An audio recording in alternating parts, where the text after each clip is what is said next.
guys, we are live at the Holt Center on stage for the first rehearsal with the musicians who are from other parts of the country here for this weekend's performance of Edgar Allan Poe. So this is the first time the musicians and the dancers have been here together. And our sponsor is Dave Kammerer with Summit Funding. He's really into the arts and music. And here's the thing, you guys, if you tag the person you're going to bring with you in the comment section, we're giving away 2 tickets to one of the performances that comes up this Friday, Saturday, and Sunday. This is Ballet Fantastique, put on by the most amazing people, local people, who do the most amazing performances and creative. And this is Hannah. Hi. How you doing? Good. How are you? Good. That is so cool. Isn't it amazing? So tell people what the play is and what the ballet is all about and all that. Well, you said both of the right words. So it's dance and it's theater. It's dance theater. It's a world premiere. We're doing Nevermore, Stories of Edgar Allan Poe, and it premieres on Friday, this coming Friday. We have a few seats left for opening night, so we want to get the word out and let everybody know about the performance. So what this is just in time for Halloween, isn't it? It is, and we are hearing sort of a vampire waltz right now. This is part of the scene. Mask of the Red Death is one of the stories from Edgar Allan Poe. So we've basically taken Edgar Allan Poe's stories and we are bringing them to life through ballet.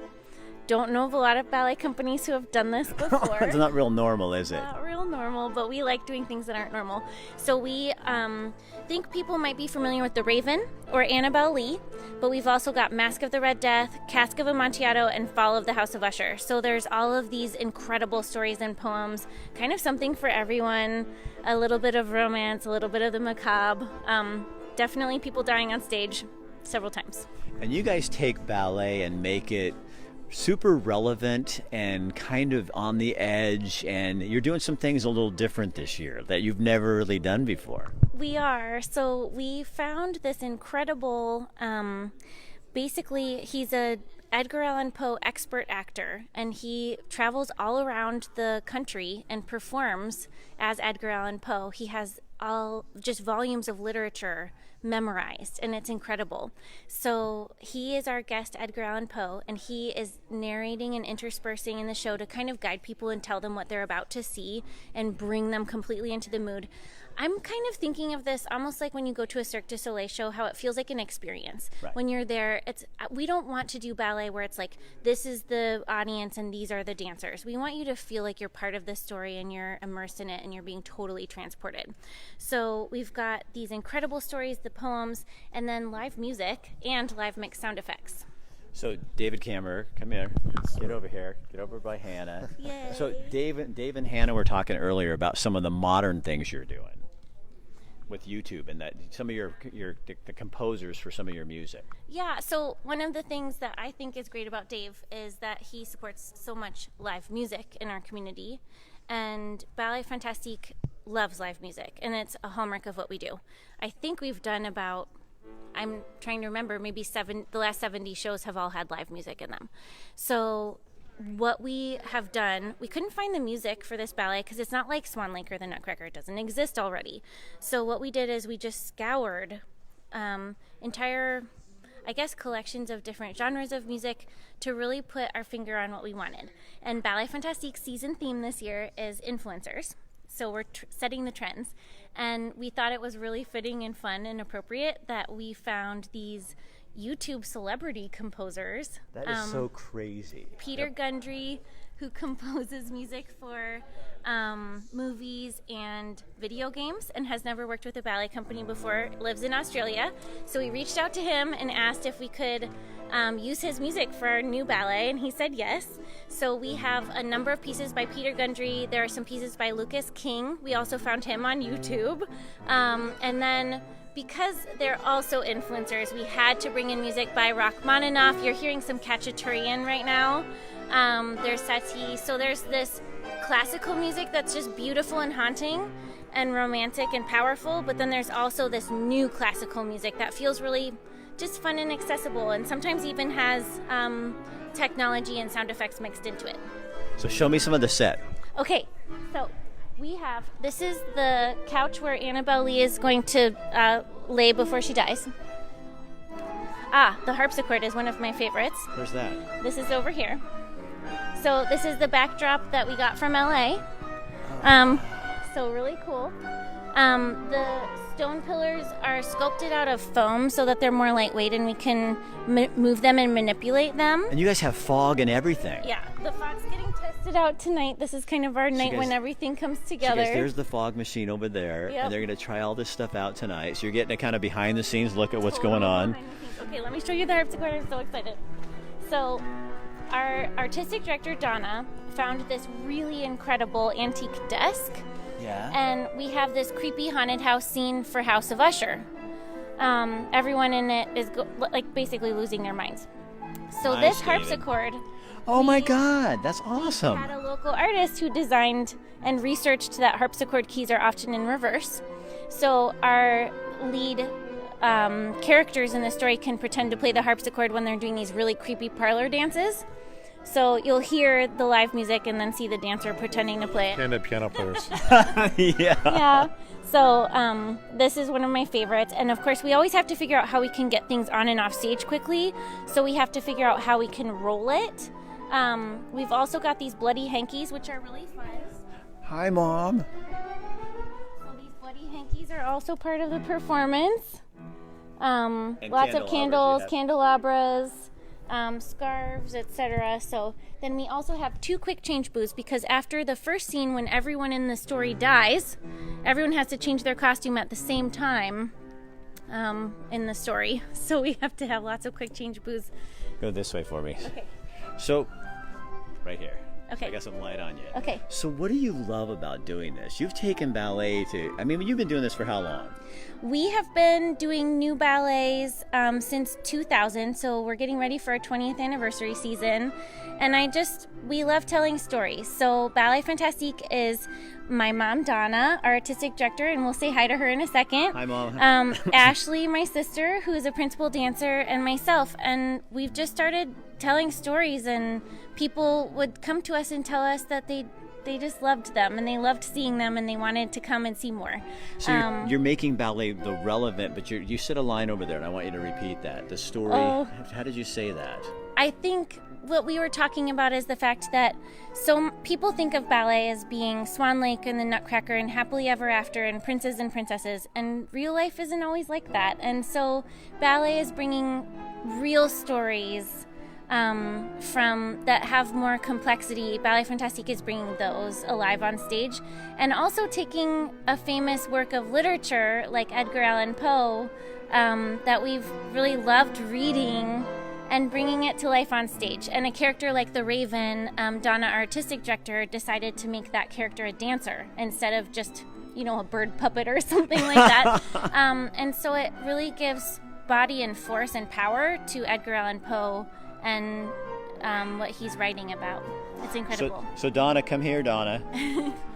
We didn't prepare you, but you can. You always are prepared. You can. So this is Donna, Here she is. AKA Mom. So when they were taking ballet as little girls, did you ever dream you'd be doing this? That's a good question. No, but I hoped that I would be doing something with my daughters being dancers, and I was a dancer, and it was my passion to do theater work and choreograph and make ballets, but I didn't think we would be doing this much or this extensively. No, you guys created an industry, really. I mean, and aren't you one of the ballet? I don't know how to say that. Influencers. Oh. But here at the Holt Center. We're a resident company. Yeah, right. and I mean We for 3 girls from South Eugene, I know, it's I'm calling you a girl, to right. create this thing that all of a sudden now you're totally locally made, bred, owned. Well, we lived in New York for quite a while. That's where they were born. I lived in New York for about 15 years. So you and brought- then came back here, You brought New York back to Eugene. kind of. Yes. A little bit. So, what are you going to do next? Can you tell us anything? Oh yeah. Oh. Like this season, we can. So Right. it's all live Yeah, music. She's got a lot of handle on this, So- and she's going to tell me what to do. Oh, that's So when you were growing up, Mom told you what to do, and now you're bossing Mom around. I try not to. She always knows best, and that's always the thing. I was just telling someone today, like I, had this thought about costumes or something, and especially color, and we fought about it.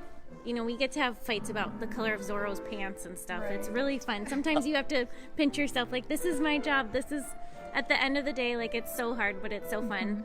But we are doing all live music, and this season we've collaborated together with our team and then our local team of artists and our international team of dancers, and we're doing Babes in Toyland. Backed by popular demand, it sold out all 3 shows last year. That has an outreach performance for local kids as well. And then we're doing Dragon and the Night Queen. So I like to call this one, it's like King Arthur meets Riverdance. Come here. We lost our light.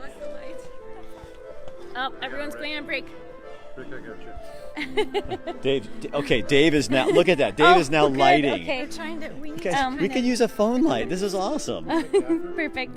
So, Dragon and the Night Queen is King Arthur meets Riverdance with the video game Zelda, is kind of how I like to think about it. So, it's a totally original story that we wrote inspired by Celtic legends and Irish legends and characters.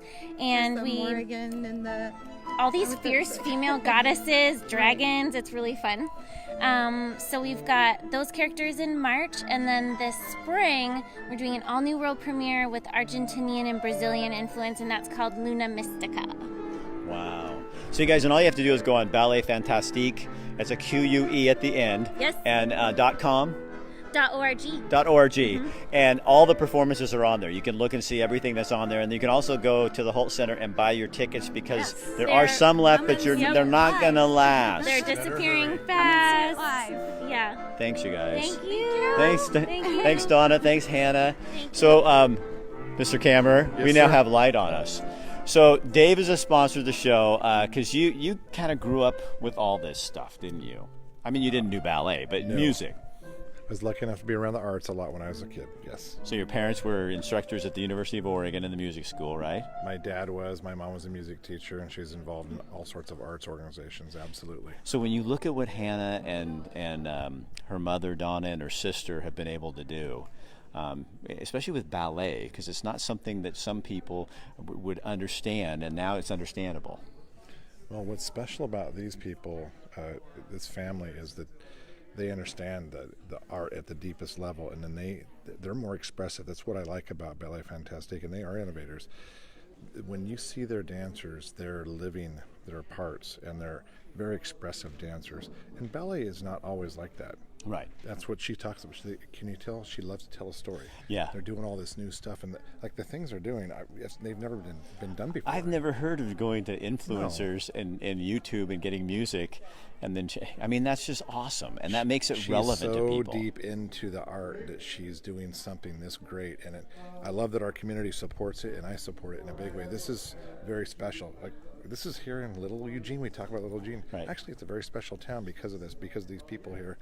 And we owe it to them to support them a lot and do all the things that they need to do, like come see the shows, do their galas, be supportive if we can be donors, because these guys are bringing something Eugene that very few people ever get to see. So you guys, again, this is the first night that the musicians have been here with the artists and the dancers, and they're rehearsing, they're practicing over stuff. Tomorrow will be the first dress rehearsal, and the first performance is Friday night. Now again, we talked with Dave with Summit Funding, so if you're looking for a mortgage, that's the man to go to, because he supports things like this in the community that are important, and we expose you to stuff that you may not know about. But Ballet Fantastique agreed to give us 2 tickets to the performance, so I will pick those later this week, but you need to tag 2 people on the comment section, and then I'll go in there and we'll select somebody. So if you want to give me a little reason you want to go, I'm into that. I can be bribed with good words and a good story. We're all into story. So again, it's Nevermore, some of the stories of Edgar Allan Poe, this weekend, Friday, Saturday, and Sunday at the Holt Center Ballet Fantastique. And if you haven't checked them out before, you will have a ball. Yeah, and Rick, more than anything else, just pay it forward to other people so they know about it. This is really special. So Yeah. those of you watching, thank you so much, and please push it forward, pay it forward to somebody else so they can see this and understand what we got going on here. Yeah, tag your page, tag us, and put this on your page so other people can see it. And it's going to be held here in the beautiful Soaring Theater at the Holt Center in Eugene. All right, you guys, thank you for watching. What is tomorrow? Tomorrow is Wednesday. Have a great week. We got more coming up later this week, but right now, for the life of me, I couldn't tell you what it is. David, thank you for sponsoring My pleasure, us Rick. Thank you. and bringing the music and the arts closer to everybody. All right, you guys, have a good evening.